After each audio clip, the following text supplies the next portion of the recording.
فرعون کے دربار میں ایک بڑے عہدیدار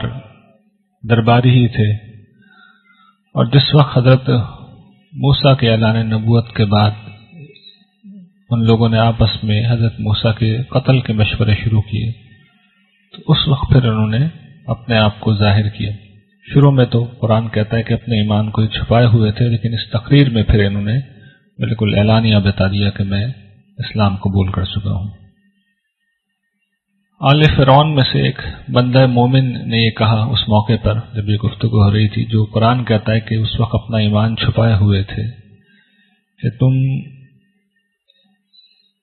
ایک بندے کو اس لیے قتل کرنا چاہتے ہو کہ وہ صرف یہ کہہ رہا ہے کہ اللہ میرا رب ہے،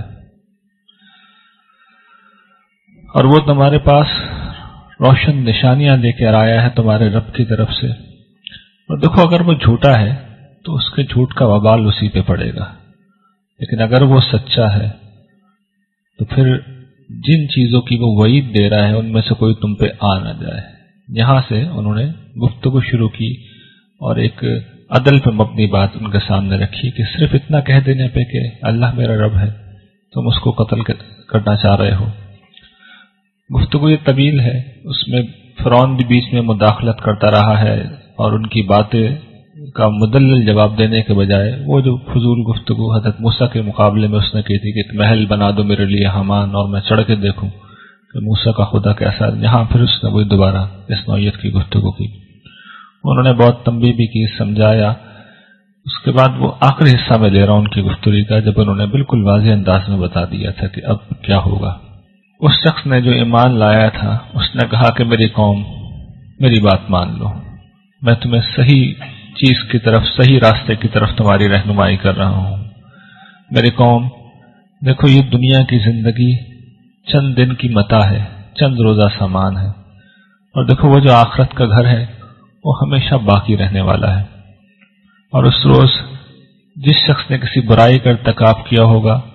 اسے اتنا ہی بدلہ ملے گا، اور جس نے نیکی کا کام کیا ہوگا چاہے مرد ہو یا عورت اور وہ مومن بھی ہو تو وہ جنت میں داخل ہوں گے،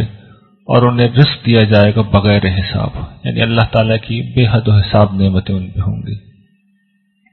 اور میری قوم یہ کیا ہو رہا ہے کہ میں تو تمہیں نجات کی طرف بلا رہے ہوں اور تم مجھے آگ کی طرف بلا رہے ہو، تم مجھے اس بات کی طرف بلا رہے ہو کہ میں اللہ کی بارگاہ میں انکار کروں اور اس کے ساتھ ان چیزوں کو شریک کروں جن کے بارے میں مجھے کوئی علم نہیں ہے، اور میں تمہیں ایک زبردست اور معاف کرنے والی ہستی کی طرف بلا رہا ہوں۔ اس میں کوئی شک نہیں کہ جن چیزوں کی طرف تم مجھے بلا رہے ہو ان کو پکار کرنا دنیا میں کوئی فائدہ ہونے کا ہے اور نہ آخرت میں، اور دیکھو ہم سب کو لوٹ کر اپنے رب کے حضور جانا ہے، اور جو حد سے گزرنے والے ہیں وہاں وہ عذاب کا شکار ہوں گے، وہ آگ والے ہوں گے۔ اور دیکھو جو آج میں تم سے کہہ رہا ہوں بہت جلد تم اسے یاد کرو گے، اور اب اپنا معاملہ میں اللہ کے سپرد کرتا ہوں، وہ اپنے بندوں کو دیکھنے والا ہے، یعنی انہیں معلوم ہو گیا تھا کہ جو تقریر میں نے کر دی ہے اس وقت، اس کے بعد آپ یہ مجھے چھوڑیں گے نہیں۔